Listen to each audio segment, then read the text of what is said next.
হুজুর সাল্লাল্লাহু আলাইহি সাল্লাম এর পৃথিবীতে আবির্ভাবের 1000 বছর আগে ইয়ামেনের বাদশাহ ছিলেন তুব্বে আওয়াল হুমায়রা। তিনি তার রাজ্য পরিভ্রমণে বের হয়েছিলেন। তার সাথে ছিল হাজারো আলেম ও হাকিম এবং 1,13,000 পদাতিক সিপাহী। এমন শান শওকতে বের হয়েছিলেন। ভ্রমণ করতে করতে যখন মক্কা মুআজ্জামে পৌঁছালেন, তখন তার এই বিশাল বাহিনীকে দেখার জন্য মক্কাবাসীর কেউ আসলো না। বাদশাহ আশ্চর্য হয়ে গেলেন এবং উজিরকে জিজ্ঞাসা করলেন। উজির উনাকে জানালেন, এই শহরে এমন একটি ঘর আছে যাকে বাইতুল্লাহ বলা হয়। এই ঘর ও এই ঘরের খাদেমগণ ও এখানকার বাসিন্দাকে পৃথিবীর সমস্ত লোক সীমাহীন সম্মান করে। আপনার বাহিনী থেকে অনেক বেশি লোক নিকটবর্তী ও দূর দূরান্ত থেকে এই ঘর জিয়ারত করতে আসে এবং এখানকার বাসিন্দাগণের সাধ্যমতো খেদমত করে চলে যায়। তাই আপনার বাহিনীর প্রতি ওনাদের কোনো আকর্ষণ নেই। এটা শুনে বাদশার খুব রাগ হলো এবং রাজা কসম করে বললেন, আমি এই ঘরকে ধূলিসাৎ করব। এটা বলার সাথে সাথে বাদশার নাক মুখ ও চোখ থেকে রক্ত ঝরতে লাগলো এবং এমন দুর্গন্ধময় পুঁজ বের হতে লাগলো যে ওর পাশে বসার মতো সাধ্য কারণ নেই। এই রোগের নানান চিকিৎসা করা হলো, কিন্তু কোনো কাজ হলো না।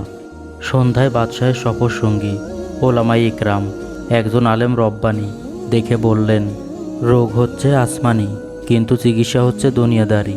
হে বাদশাহ মহোদয়, আপনি যদি কোনো খারাপ নিয়ত করে থাকেন তাহলে খুব তাড়াতাড়ি সেটা থেকে তওবা করুন।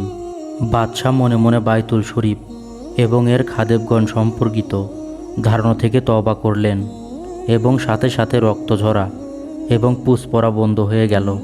আরোগ্য খুশিতে বাদশাহ বাইতুল শরীফে রেশমি চড়ালেন এবং শহরের প্রত্যেক বাসিন্দাকে 60টি সোনার মুদ্রা দিলেন ও 7 জোড়া রেশমি কাপড় নজরানা দিলেন।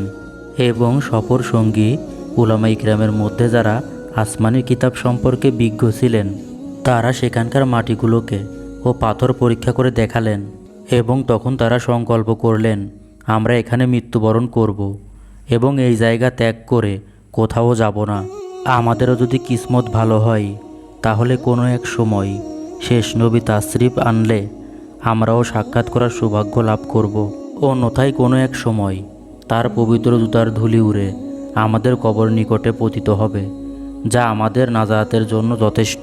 এটা শুনে বাদশাহ এইসব উলামা একরামের গণের জন্য 400 ঘর তৈরি করলেন এবং সেই আলেম রব্বানি ঘরের কাছে হুজুর সাল্লাল্লাহু আলাইহি সাল্লামের উদ্দেশ্যে দোতলা বিশিষ্ট একটি উন্নত ঘর তৈরি করলেন এবং আসিয়াত করলেন, যখন তিনি রাসূল সাল্লাল্লাহু আলাইহি সাল্লামের তাফসির আনবেন তখন এই ঘর যেন তার আরামগাহ হয়।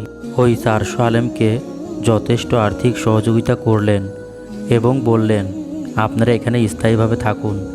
অতঃপর সেই বড় আলেম রব্বানিকে একটি চিঠি লিখে দিলেন এবং বললেন, আমার এই চিঠি শেষ নবীর খেদমতে পেশ করবেন।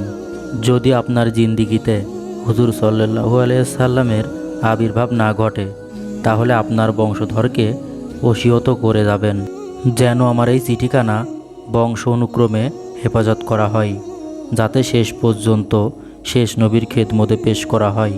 এরপর বাদশাহ দেশে ফিরে গেলেন। ওই চিঠি 1000 বছর পর নবী করিম সাল্লাল্লাহু আলাইহি সাল্লামের খেদমতে পেশ করা হয়েছিল।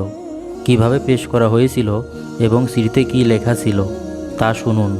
চিঠির বিষয়বস্তু ছিল, অধম বান্দা তুব্বে আওয়াল হুমায়রির পক্ষ থেকে উল মুজনাবিন সৈয়দুল মুরসালিন মুহাম্মদ সাল্লাল্লাহু আলাইহি সাল্লাম এর প্রতি, হে আল্লাহর হাবিব, আমি আপনার উপর ঈমান আনতেছি এবং আপনার প্রতি যে কিতাব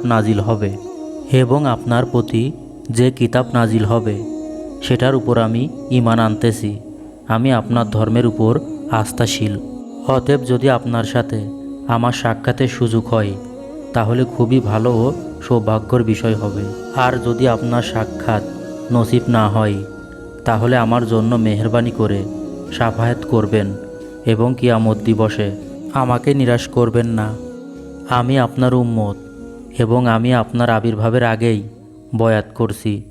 আমি সাক্ষ্য দিচ্ছি আল্লাহ এবং আপনি তার সত্যিকারের রাসূল। আসসালামু আলাইকুম। আমাদের ইসলামিক গল্পের চ্যানেলটি ভালো লাগলে অবশ্যই চ্যানেলটি সাবস্ক্রাইব করে আমাদের পাশেই থাকবেন।